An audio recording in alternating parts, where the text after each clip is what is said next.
Gold, trusted gold buyers. మీరు తాకట్టు పెట్టిన బంగారాన్ని విడిపించి ఈ రోజు ఉన్న మార్కెట్ ధరకు కొనబడను.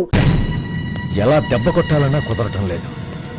అయినా వీళ్ళకి ఉన్నపళ్ళంగా 5 లక్షలు ఎలా వచ్చాయి? అదే బావా, నాకు అర్థం కావటం లేదు. నీకు అర్థమైతే ఆశ్చర్యపడాలి కానీ అర్థం కాకపోతే ఆశ్చర్యం ఏముంది? Useless fellow.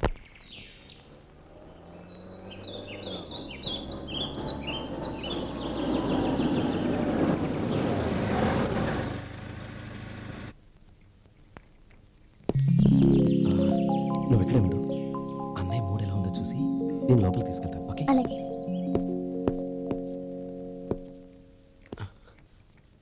అన్నయ్య, ఏంట్రా? నేను చాలా రోజుల నుంచి నీకు విషయం చెప్తున్నాను, గుర్తుందా? ఏ విషయం? అదే అన్నయ్య, నేను ఓ అమ్మాయిని లవ్. ఓహో, లవ్ చేస్తున్నావా? ఆ విషయం నువ్వు నాకెప్పుడు చెప్పావురా? ఊళ్ళో అందరూ అనుకుంటుంటే నేను విన్నాను. సారీ అన్నయ్య, నీకు చాన్నాళ్ళుగా చెప్పాలనుకుంటున్నాను కదా, అందువల్ల చెప్పేశానేమో అనుకున్నాను. ఓహో, ఆ అమ్మాయి వచ్చింది అన్నయ్య, బయట నిలబడి ఉంది. బయట నిలబెట్టడం ఏమిట్రా? లోపలికి తీసుకురా. అలాగే అన్నయ్య. ఏయ్, అన్నయ్య మంచి మూడ్లో ఉన్నాడు, రా. కమ్.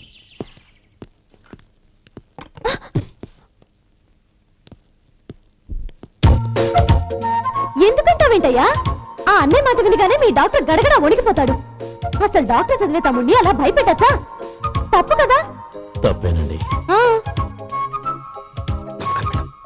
నమస్కారం. అదేంట్రా, మనిషో పక్కనుంటే నమస్కారం ఇంకో పక్కన ఉంది? అది మర్యాద అన్నయ్య, మర్యాద. ఆహా, అవును, నీ పేరేంటమ్మా? నందిని. ఆ? నందిని. నందిని అన్నయ్య. ఏ, ఆ ముక్క తను చెప్పలేదా? పెద్దలంటే మహాగౌరవం అన్నయ్య, మేమిద్దరు ఇంత క్లోజ్ ఫ్రెండ్స్ కదా, ఆయన నాతో కూడా ఎక్కువ మాట్లాడదు ఓహో కదా. నాకు మీ డాక్టర్కి పెళ్ళవని అప్పుడు అన్నయ్య సంగతి చెప్తాను. ఏం చేస్తానండి? ఏం చేస్తానా? సంవత్సరం తిరగకుండానే కవల పిల్లలు కని వాళ్ళ అన్నయ్య చేతిలో పెడతాను. వాళ్ళకి 5 సంవత్సరాలు వచ్చేసరికి ఆయన్ని బాగా ముట్టిగలేస్తారు. అవును, అమ్మాయి మోహం చూడకుండా నిర్ణయం తీసుకోనరా? తలెత్తు. ఏం చెప్తా? అదేనండి, నందిని గారు వచ్చి వెళ్ళారని చెప్తాను. గుడ్, పైకొస్తావు. ఏమి మీ అన్నయ్య? అవును. నందిని, ఏమైంది? ఎందుకు ఏడుస్తున్నావు? ఈయన మీ అన్నయ్యని తెలియక తెలియక హాస్పిటల్ దగ్గర మర్యాద లేకుండా దురుసుగా మాట్లాడాను. ఆయన ఈ పెళ్లి తప్పుకోరు. ఊరుకో, అలాంటి చిన్న చిన్న విషయాల్ని మా అన్నయ్య పట్టించుకోడు. అయినా నేను కన్విన్స్ చేస్తాను కదా. ఆయనకి అంత అవమానం జరిగాక ఎందుకు కన్విన్స్ అవుతారు? చూడు, నువ్వు వేరే పెళ్లి చేసుకొని నీకు పుట్టబోయే బిడ్డకు నా పేరు పెట్టుకో.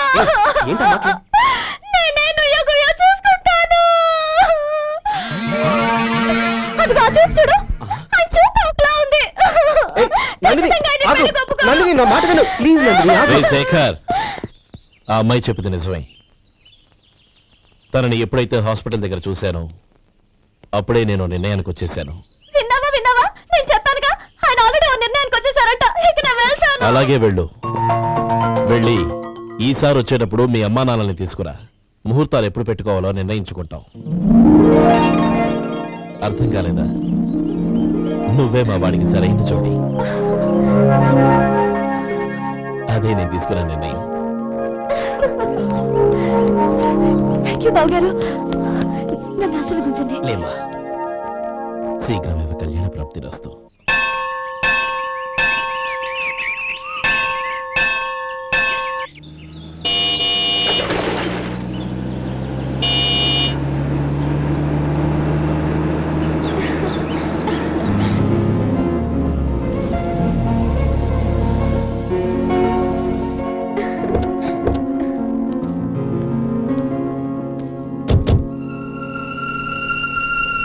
రామా,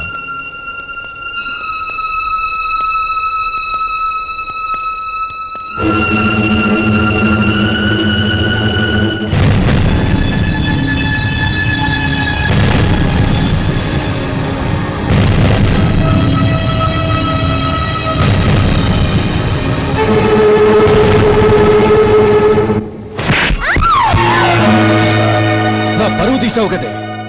ఒక బిచ్చగాడిని నువ్వు కోరుకున్న వాడికి ఇచ్చి చేసేవాడిని. కానీ నువ్వు ఎవరిని ప్రేమించావో తెలుసా? ఎవడి నీడ సోకితే పంచమహాపాతకాలు అంటుకుంటాయనుకుంటున్నానో వాడి తమ్ముణ్ణి. ఆ రోజు ఆ గోపాలం గడు నిశ్చితార్థం వరకు వచ్చి నా చెల్లెల్ని చేసుకొని వెళ్ళిపోయాడు. ఆ ఆవేశంలో తొందరపడి ఓ పొరుగురు వాడికి నా చెల్లెల్నిచ్చి పెళ్లి చేశాను. ఆ తర్వాత తెలిసింది వాడికి అంతకు ముందే పెళ్లి అయిపోయిందని. వాడు పెళ్ళైన వాడైనా పర్వాలేదు, పరమ దుర్మార్గుడు. ఇంకొకరిని ప్రేమించిన దానివేగా అని దెప్పి పొడుస్తూ నా చెల్లెలికి మాటలతోనే నరకం చూపించాడు. అటు ప్రేమించిన వాడు దగా చేశాడు, ఇటు చేసుకున్నవాడు కిరాతకుడు. ఇలా చిత్రవధ అనుభవించి నా చెల్లెలు ఒకరోజు స్టవ్ పేలిపోయి చనిపోయింది. దీనికంతటికీ కారణం ఎవరు? వాడు అన్న. అటువంటి వాడింటికి కోడలుగా వెళ్తావా? ఒక్క మాట చెప్తున్నాను విను. నువ్వు జీవితాంతం పెళ్లి చేసుకోకుండా ఇంట్లో పడినా పర్వాలేదు, కానీ వాడి తమ్ముడితో మాత్రం నీ పెళ్లి జరగదు. రేయ్, పురోహితుని రమ్మని చెప్పు. వచ్చే ముహూర్తంలోనే నీకు నందినికి పెళ్లి.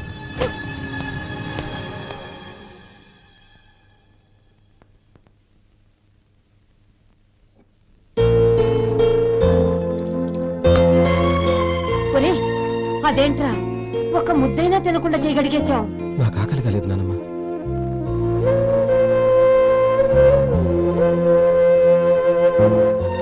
ఆ అమ్మాయి చాలా మంచిది, చదువుకున్న పిల్ల, మనందరికీ బాగా నచ్చింది. కానీ ఆ లక్ష్మీపతి గారి గురించి ఆలోచిస్తేనే నాకు భయం వేస్తోంది. వాడు మన కుటుంబం ఎప్పుడెప్పుడు విడిపోతుందా అని ఎదురు చూస్తున్నాడు. అన్నయ్య, ఆ అమ్మాయే కాదు, ఈ ప్రపంచంలో మన కుటుంబం కంటే నాకేది ఎక్కువ కాదు.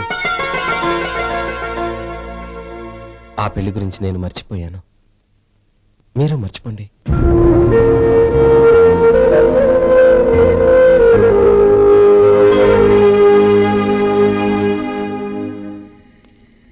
శేఖర్, నువ్వా? ఏంటి ఈ టైంలో వచ్చావు? నీతో ఓ విషయం మాట్లాడాలి, ఒకసారి బయటకు వస్తావా?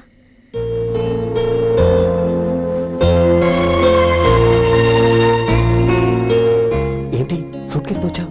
శేఖర్, మా నాన్న నాకు వేరే పెళ్లి చేయాలని చూస్తున్నాడు. అందుకే నేను నిర్ణయానికి వచ్చాను. మన ఇద్దరం ఎక్కడికైనా పారిపోదాం. చూడండి, ఈ టైంలో నిన్ను నన్ను మా అన్నయ్య చూశాడంటే బాగోదు. నువ్వు వెళ్ళిపో. అన్నయ్య అన్నయ్య అన్నయ్య, ఎప్పుడు మీ అన్నయ్య మాటేనా? నీకు నేను ముఖ్యమా, మీ అన్నయ్య ముఖ్యమా? నాకు మా అన్నయ్య ముఖ్యం. శేఖర్, నీ గుండెల మీద చేయి వేసుకొని చెప్పు, నన్ను మర్చిపోయిన సుఖంగా ఉండగలవా? అది నాకు తెలియదు, కానీ మా అన్నయ్యకు తలవంపులు తెచ్చి ఖచ్చితంగా నేను మనశ్శాంతితో ఉండలేను. నా పరిస్థితి అర్థం చేసుకో. దయచేసి మీ నాన్న చూసిన సంబంధం చేసుకుని సుఖంగా ఉంటుంది. చాలా టైం అయింది, ఇక బయలుదేరు. నన్ను క్షమించు.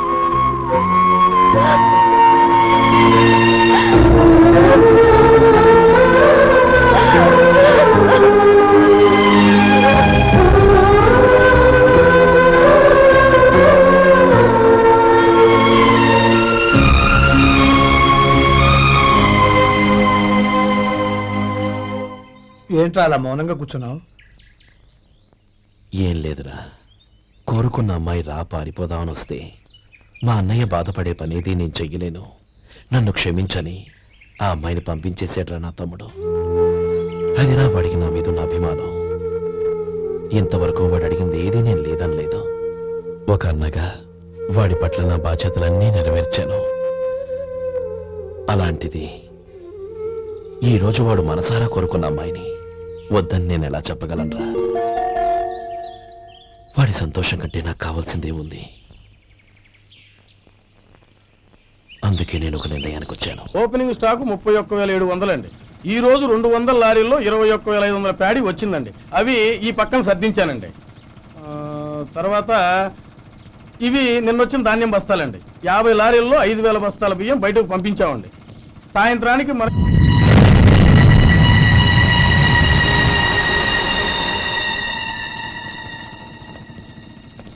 వీడెందుకు వచ్చాడు ఇక్కడికి? నమస్కారం.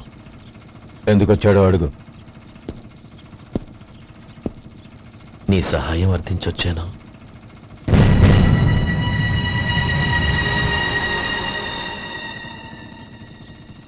మీరు వెళ్ళండి. ఆ రోజు నీ చెల్లెల్ని నేను చేసుకోనన్నాను. ఏ పరిస్థితిలో అలా అన్నానో నీకు తెలుసు. నేను చేసింది తప్పని నీకు అనిపిస్తే ఆ తప్పుకి నా తమ్ముడిని శిక్షించద్దు. మన మధ్య ఉన్న విరోధం తెలియక వాళ్ళు ప్రేమించుకున్నారు. నేను నా తమ్ముడికి నీ కూతుర్ని మని అడగడానికి వచ్చాను. దయచేసి వాళ్ళ పెళ్లికి అంగీకరించు. నీ మొహం చూస్తేనే పాపమని సొంత ఊరినే వదిలేసి వచ్చిన వాణ్ణి. అలాంటి నేను నీ ఇంటికి నా బిడ్డనివ్వాలా?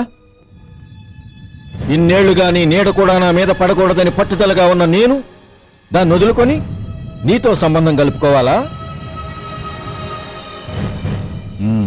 సరే, నేను నా పట్టుదలని ఆత్మాభిమానాన్ని అన్నిటినీ వదులుకొని నా కూతుర్ని తమ్ముడికిచ్చి చేశానే అనుకో. దానికి బదులుగా నువ్వేం వదులుకుంటావు?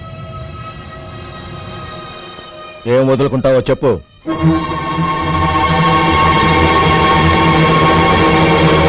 నీ ప్రాణాలు వదులుకుంటావా? అలాగే. నీ ప్రాణం వదిలితే నాకేంట్రా లాభం? నువ్వు దేని మీద అయితే ప్రాణాలు పెట్టుకున్నావో దాన్ని వదిలే. నీ తమ్ముళ్ళ మీదగా నువ్వు ప్రాణాలు పెట్టుకున్నావు. ఆ తమ్ముళ్లను వదిలే. అన్న అనే బంధానికి నువ్వు నీళ్లు వదిలేయాలి. ఎప్పుడు నీ తమ్ముడు నా కూతురి మెళ్ళలో తాళి కడతాడో అప్పుడే నీకు నీ తమ్ముళ్లకు ఉన్న అనుబంధం తెగిపోవాలి. నీ తమ్ముడు నా కూతురి మెళ్ళలో తాళి కట్టడానికి ముందే నువ్వు శాశ్వతంగా ఈ ఊరొదిలి వెళ్ళిపోవాలి. వీటన్నిటికీ నువ్వు అంగీకరిస్తేనే ఈ పెళ్లికి నేను అంగీకరిస్తాను.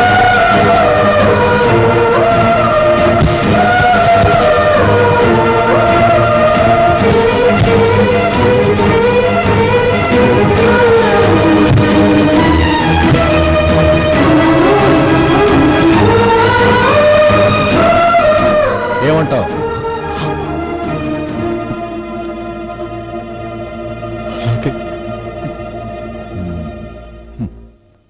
ప్రమాణం చేయి.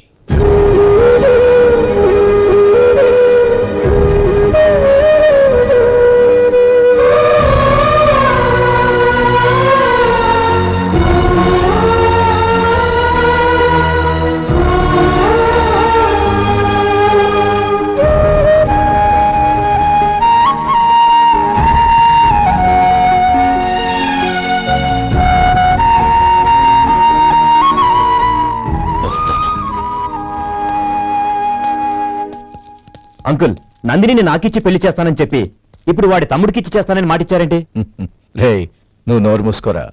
వీడి తమ్ముళ్ళు విడిపోవాలని ఇన్నేళ్లుగా ఎదురు చూశాను. ఇప్పుడు నా కల నిజం అవబోతోంది. నువ్వేం దిగులు పడకు. నీకు వేరే మంచి పిల్లని చూసి ఘనంగా పెళ్లి జరిపిస్తాను.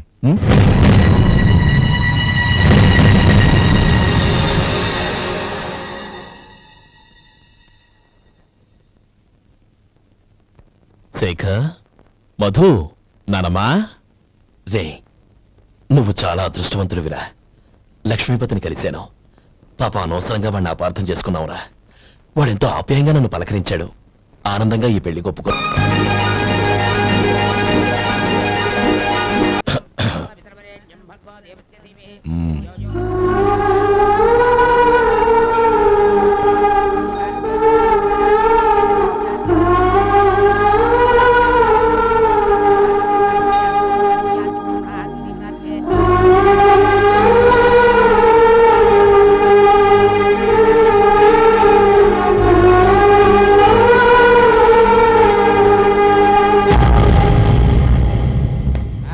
రే గోపాలం, రే రే, మమ్మల్ని అందరినీ వదిలేసి వెళ్ళిపోతున్నావురా? చంద్రం, నా తమ్ముళ్ళని ఎలా పెంచాలనుకున్నాను అలాగే పెంచాను, పెద్ద చేశాను. వాళ్ళందరూ సుఖంగా ఉన్నారు. అంతకంటే నాకు కావాల్సిందే ఉందిరా. అయినా నేనెక్కడికి వెళ్తానురా? వాళ్ళ ఆనందంలో ఐకమత్యంలో నేను ఎప్పుడు ఉంటాను. రే, ఏడవకు. ఎవరైనా చూస్తే బాగోదు. కళ్ళు తుడుచుకో. లోపలికి వెళ్ళు.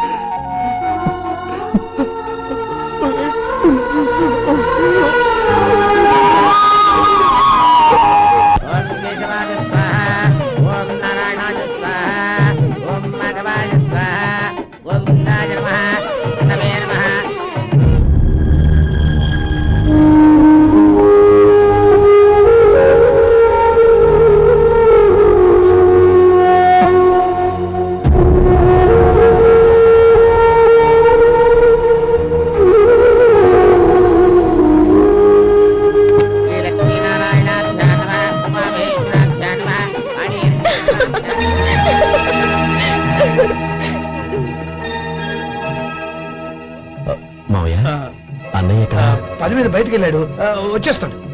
అలాగా నమస్కారం, రండి రండి.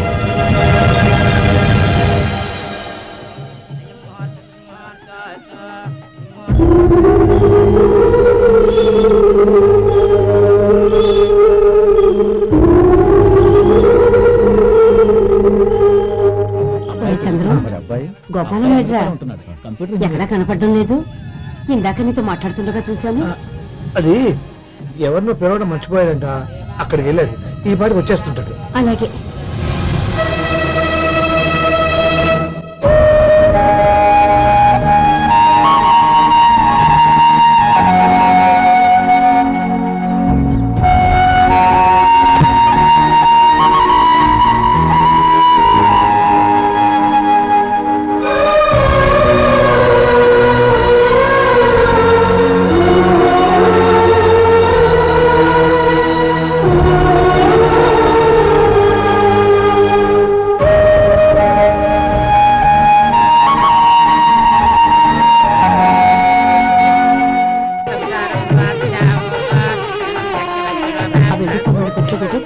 అలాగే.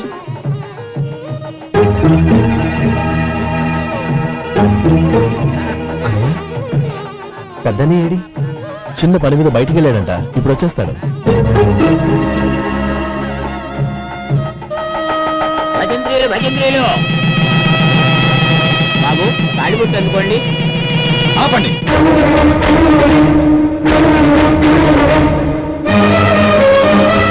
మా అన్నయ్య రాని తర్వాత తాళి కట్టాలి.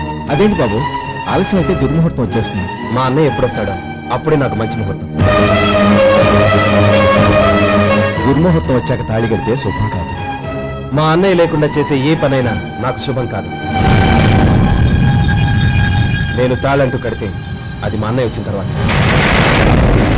ఇక మీ అన్నయ్య రాడు. నువ్వు నోరుమై. ఏంటి నువ్వు అనేది? నేనన్నది పచ్చి నిజం. నా మాట మీద మీకేమైనా అనుమానం ఉంటే అసలు జరిగిందేంటో ఈయన్ని అడగండి. మావయ్య, ఏంటిదంతా? అసలు ఏం జరిగింది? మీరందరూ నన్ను క్షమించండి.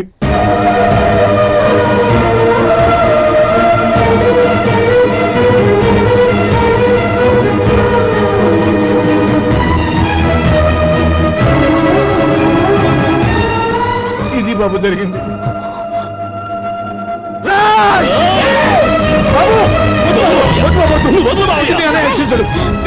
అర్థం చేసుకోండి. ఏదైనా గొడవ అయితే మన కుటుంబం గౌరవం ఏమవుతుంది? నా మాట వినండి. ఎంత గౌరవం చేశావు నాన్న? అన్నగారు లేకుండా ఆయనకి జీవితం లేదు. ఆయన లేకుండా నా బతుకు అర్థం లేదు. మా పెళ్లి పేరుతో ఆ దేవుణ్ణి ఎలా శిక్షించడానికి అసలు నీకు మనసు ఎలా వచ్చింది? అది కాదమ్మా. అంతకంటే నాకు ఇంత విషయం ఇచ్చి చెప్పండొచ్చుగా.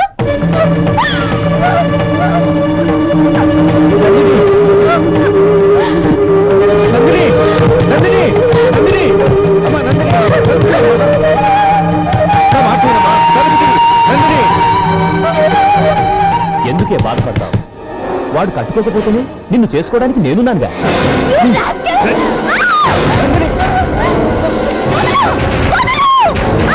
ఏయ్, ఏయ్, rascal! ఏయ్! ఏయ్, లోపల! ఏయ్!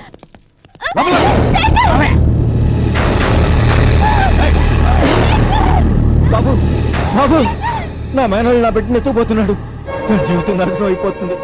మీకు దండం పెడతాను, దాన్ని కాపాడండి. చిచ్చి, నీలాంటి వాడికి పుట్టిన దాంతో మాకేమిటి సంబంధం? ఎవరిని కాపాడాల్సిన అవసరం మాకు లేదు. ఒరేయ్ శేఖర్, తప్పురా. ఎప్పుడైతే అమ్మాయి నీతో పెళ్లి పీటల మీద కూర్చుందో అప్పుడే మన ఇంటికి గొడవలైనట్టు లెక్క. అవునండి, ఒక ఆడపిల్లని కాపాడలేకపోయామని బావగారికి తెలిస్తే మనల్ని క్షమించరు. నానమ్మ, వీళ్ళని తీసుకుని ఇంటికి వెళ్ళు. శేఖర్, గోపి, మీరు వెళ్ళి అన్నయ్య వెతకండి. నందిని విషయం నేను చూసుకుంటాను. వాడు ఎక్కడికి తీసుకెళ్ళి ఉంటాడు?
చంపేస్తాను.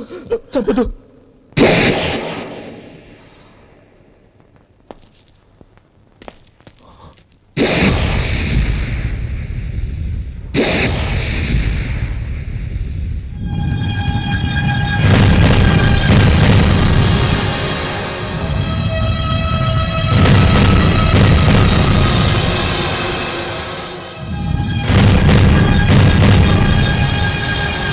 నన్ను క్షమించు లక్ష్మీపతి. ఏ పెళ్లి జరగాలని నేను ఊరు వదిలి వెళ్ళిపోతాం అనుకున్నాను. ఆ పెళ్లి ఆగిపోతుందని తెలిసి ఆగలేక వచ్చాను. నేను వెళ్ళిపోతాను. అయ్యా, ఏమిటిది? లే. నన్ను క్షమించు గోపాలం. ఆ శ్రీరామచంద్రుడు తండ్రి కోరిక మీద అడవులకు వెళ్ళాడు. కానీ తమ్ముళ్ళ క్షేమం కోసం ఊరు వదిలి వెళ్తానన్న నువ్వు ఆ రామచంద్రుడి కంటే గొప్పవాడు. ఏమిట్రా ఇది? గతంలో జరిగిన దాన్ని మనసులో పెట్టుకుని మూర్ఖంగా ప్రవర్తించాను. నా తప్పును క్షమించి నా కూతుర్ని నీ ఇంటి కోడలిగా చూసుకుంటావు కదా.